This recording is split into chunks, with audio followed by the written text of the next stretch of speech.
Hi, I'm Lauren Lavoie, and this is a fire sculpting video. This is part 2 of Mechanics of Perception. I did explain during part 1 that the which is ego is something that all of us will have to take responsibility for and master.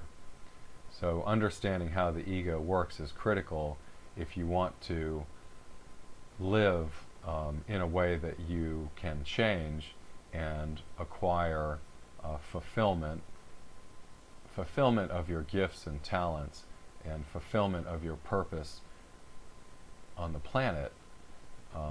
And it's either or, because the ego is capable of manufacturing an entire multifaceted view of reality for us without us knowing that there is any other opposing form of reality that might compete with that manufactured form of reality. So when the ego does this, it does this normally through compensation for traumatic experience, whether it's neglectful or abusive, whether it's internal or exclusive, whether it's induced by self or not, or exaggerated or enhanced by self or not, say a pre-existing issue, which is what I did. So I would take a problem and then I would put that problem to work for me so that I could hide behind that problem, or I would minimize or remain in denial to the true troubles that I was having and manifest a list of issues that were more than likely they were issues that others were having trouble with, and I would set about mastering those troubles or problems, and in order to satisfy my other issue about not being good enough, not being adequate, feeling inferior, and all that, I needed to have accomplishments and successes. That was a compensation for an inability to produce humble accomplishment, like humble meaning true or honest accomplishment. And so that was okay for a while. What I didn't realize is that in an egotistical state, and I don't mean an egotistical state meaning grandiose and superior. Egotism isn't about being grandiose and superior. It's about being in a false state. So a passive individual, an individual that's in a passive state, that internally, in their heart, they need to be in an aggressive state and take action to embrace something, will be I would consider that passive state an egotistical trait, because it's in contrast to the deeper truth. So you can see that based on this perspective, aspects of dualistic trait or behavior doesn't need to fall into yet another dualistic category of relevant and irrelevant. And so, in other words, if I say that, well, I'm in a destructive, egotistical state because I'm separating myself from others and causing harm, whatever, it doesn't mean that any time that I'm integrating that everything is okay. So I can be destructive and integrated at the same time. It just, so we want to back up, I think, and say, what are my parameters that I'm going to be, qualifying a destructive or relevant state of ego opposed to a non-destructive or irrelevant state of ego. We don't want to do that. We don't want to have that kind of limited view in the very beginning of our process. In fact, I would recommend to you to back up as far as you can away from everything that you've understood. I'm going to be really clear about this many times and say that understanding itself is a blindness.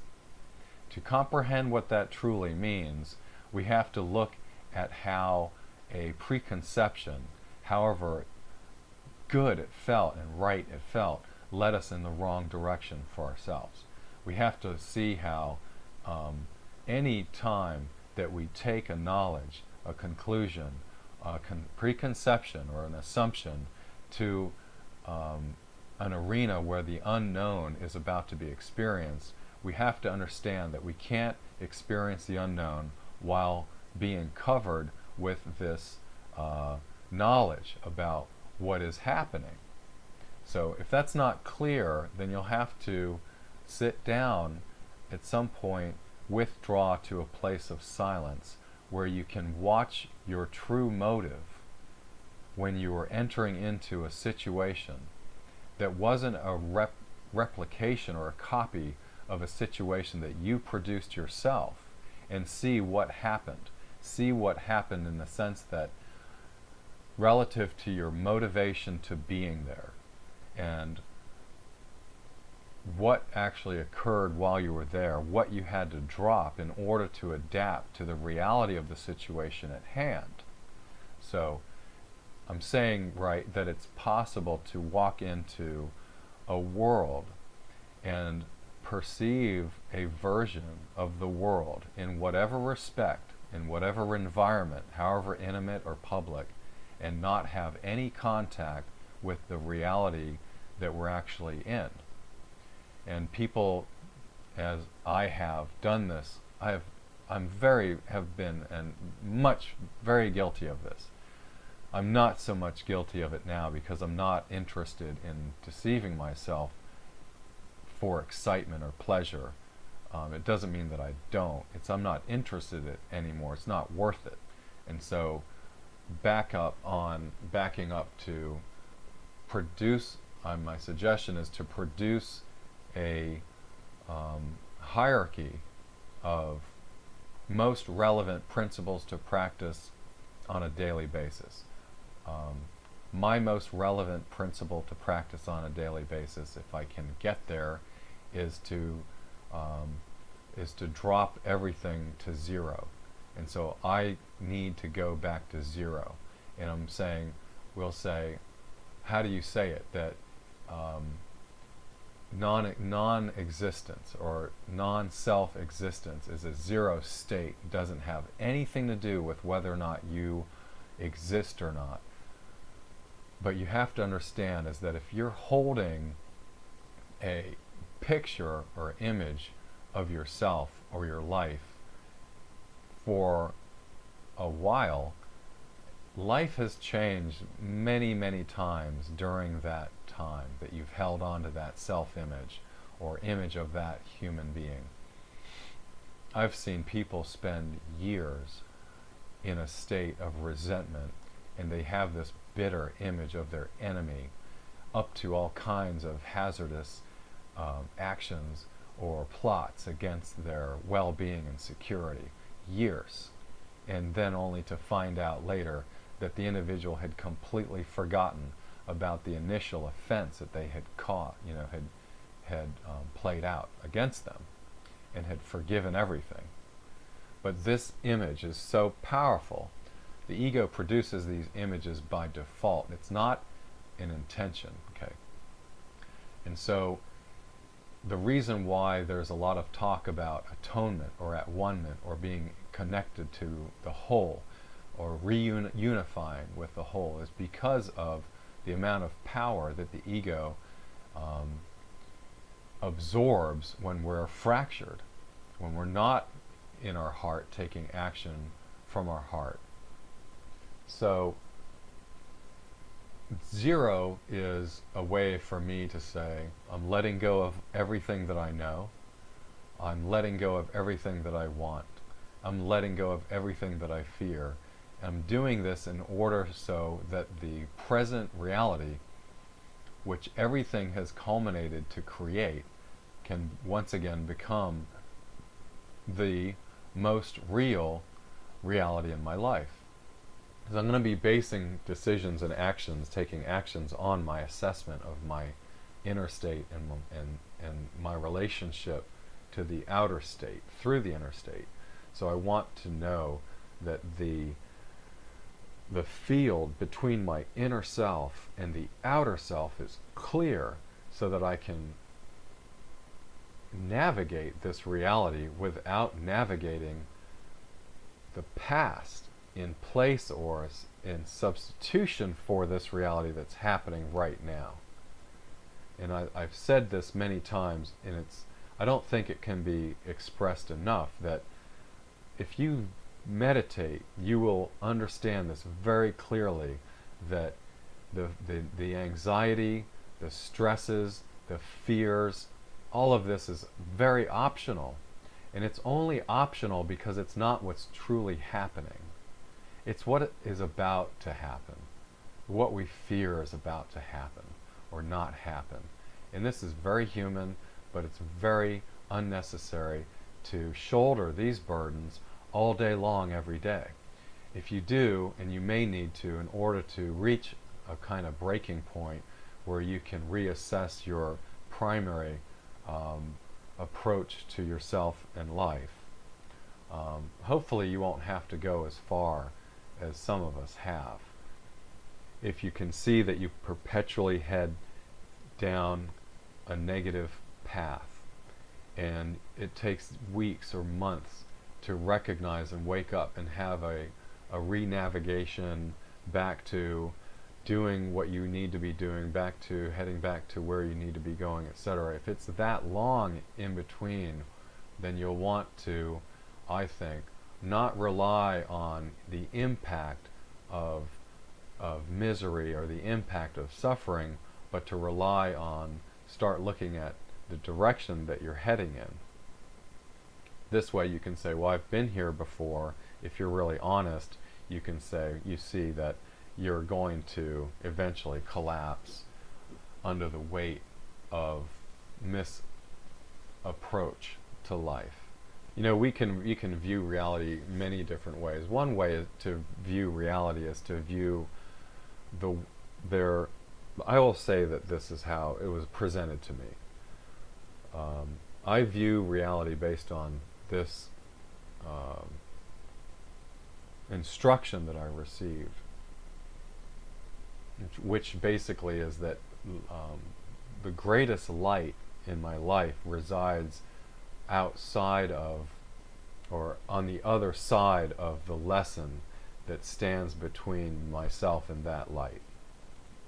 This allows me to move, anytime that I'm moving towards the light, that I'll be moving towards a lesson of development or awareness, understanding, insight, growth, maturation, whatever. And it may be a lesson about forgiveness in order to move forward.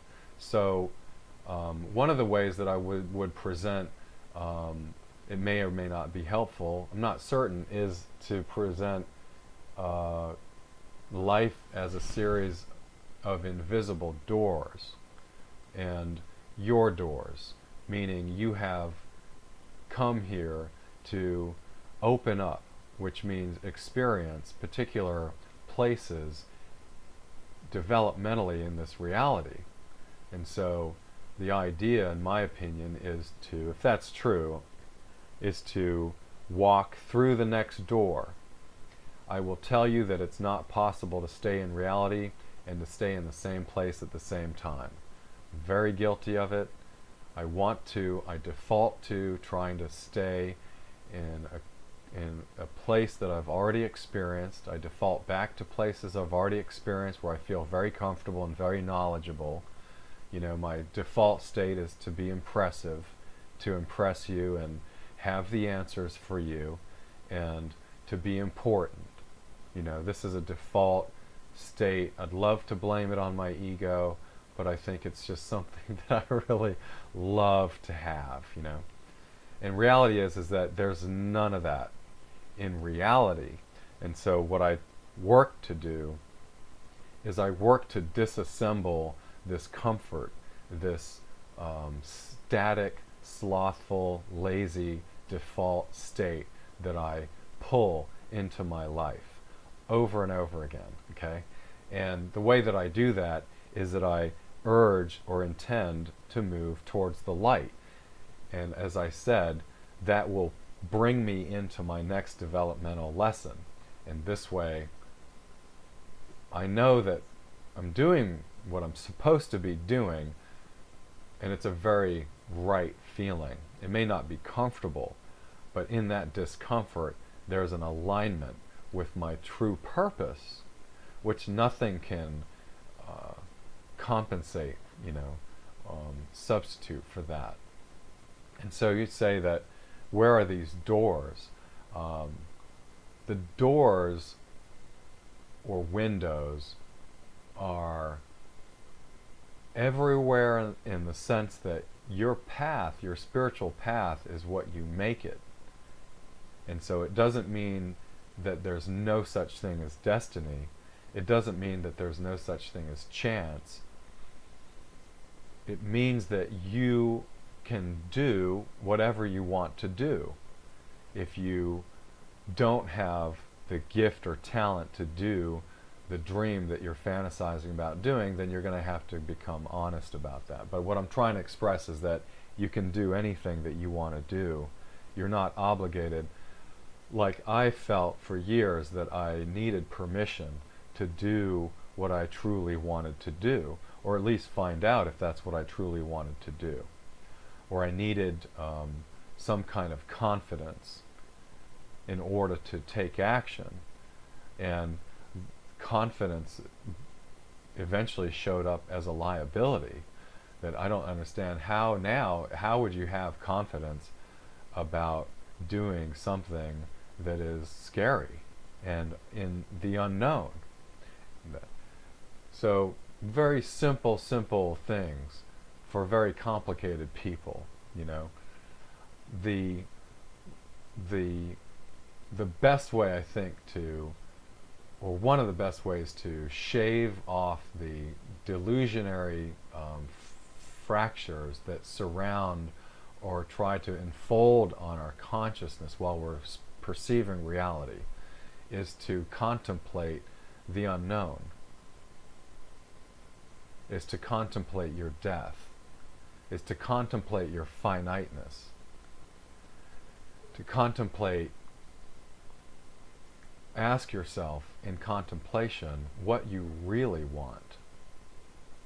Drifting in glances about things that are entertaining and, fun, pleasurable, whatever. If you do that long enough, you're going to really regret the life that you've created 10 or 15 years from now. You will be able to look back and say that you had a great deal of fun, but I guarantee you that kind of satisfaction has nothing to do with happiness.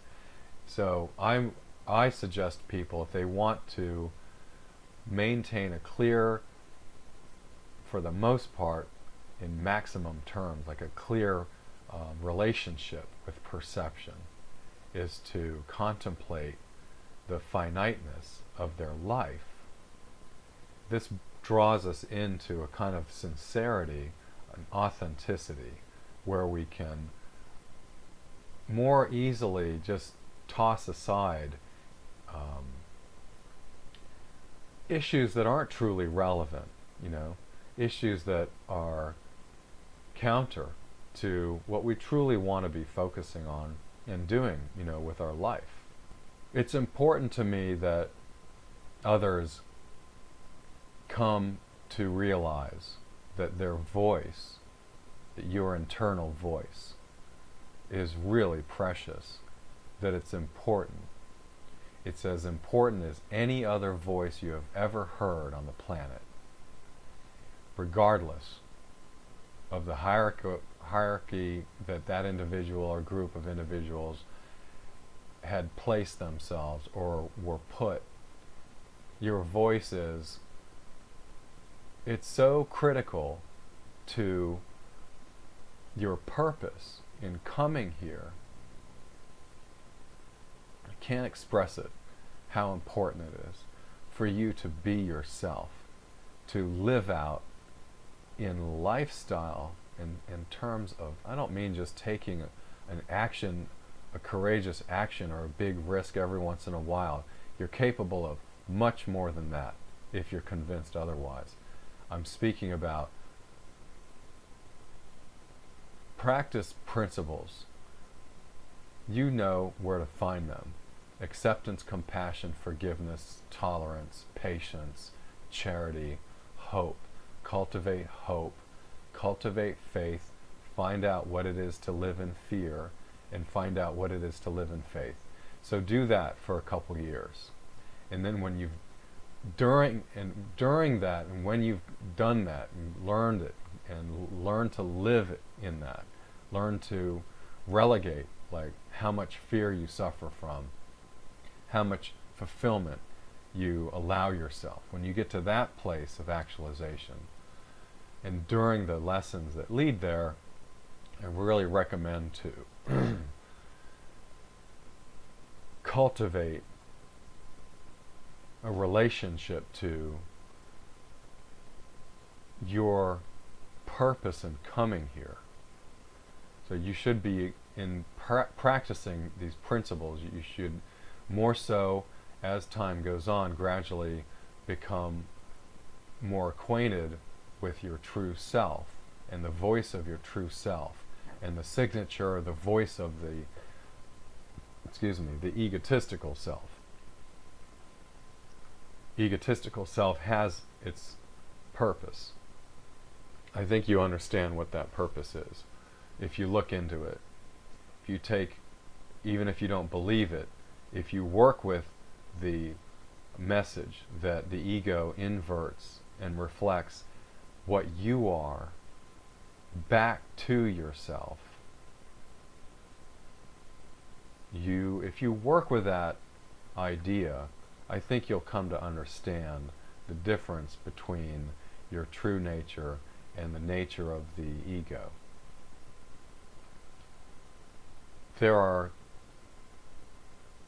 It's true that, and I was told this some time ago, that if I didn't act on my gifts, that inaction would poison me.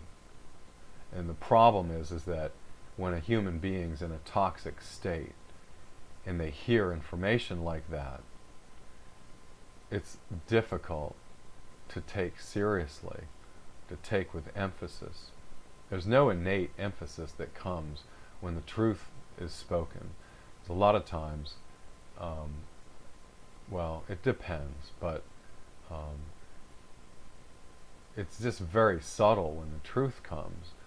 And just as I had a gift of inspiration the other day, I was working on a project and I was trying to decide what vehicle or characters to use in this play, and the inspiration just washed everything clean, and I wasn't concerned about the results of the project, whether it would be worth doing, because I had committed to it, and I was worried that I was making a mistake. I washed all that clean, and I failed to take action on the inspiration. What I did was I just drifted in that peace, which inspiration provided, which if I had been cultivating, and taking care of my own peace and health to the degree that I needed to those few days, then I probably would have been more likely to take the inspiration and not abuse it the way that I did, So, anyway, what I wanted to say is that there are these gifts that you have that you may or may not know about, but they must be understood in your own intimate way, and they must be acted on consistently and cultivated so that you can find your place. So it's possible to be taken to a place, but it might be really scary, and you may feel, a place of fulfillment for you. If you're watching someone sing or act or dance, whatever, it may be, you may have been conditioned so much and so far into a non-natural state that when you're exposed to a fulfilling state, or the potential of where you could work to based on taking action on your talent or your gift, it could be overwhelming. And this is the work and the faith, is to remain in that place. It's really, in a way, difficult to speak about this because there are literal aspects to our, when someone conceives of, like when someone says interdependence, well, interdependence is not just a concept or a model for acquiring, something in the economic industries, but interdependence is it's a literal emotional arena in which many individuals can participate together. And so these places are through these doors. And the idea initially is to never assume that you're standing in front of a door that is marked progress, when in actuality it leads to darkness, to your past. That's the first lie we tell ourselves. I'm walking through the right door. I know exactly what I'm doing. Deception is probably one of the most difficult, self-deception. It's one of the most difficult things to protect ourselves from. And that's why I always suggest to serve the needs of other. And I don't mean other people necessarily, but other. The world itself is full of need, and this need will allow you, if you serve it, if you fulfill it, it will allow you the most clarity. It will elevate you to places that don't resonate distortion. They don't. There are frequencies or states of mind or being, especially the elevated states, that don't harbor fragmentation. So what you do there, what you think there, will be totally different from what you think about in a fragmented, de-elevated, depressed state. And so people and animals and nature, whatever, when it has need, what it's basically saying is this is an avenue toward freedom for us. I really resisted service to others for a long time, the concept of it, essentially because I knew exactly what was going to happen, is that I was going to be at the whim of others' pseudo or supposed needs all the time. There wouldn't be any time for myself, but I would be a victim to needs that they could have easily solved or figured out, or handled or fulfilled themselves, but were unwilling to because they were lazy and etc. And it's funny because it was years of not really experiencing wonderment and fulfillment and a kind of clarity that can't be expressed in words. It was years. And when I did make a commitment and pursued the actions that honored that commitment, nobody really wanted anything at all. Nobody needed help. And I was amazed at that. So it was a big lesson about, contempt prior to investigation, about how I, would know the future and eventually, realized through testing my psychic ability, realized that I didn't know anything at all. Anyway, so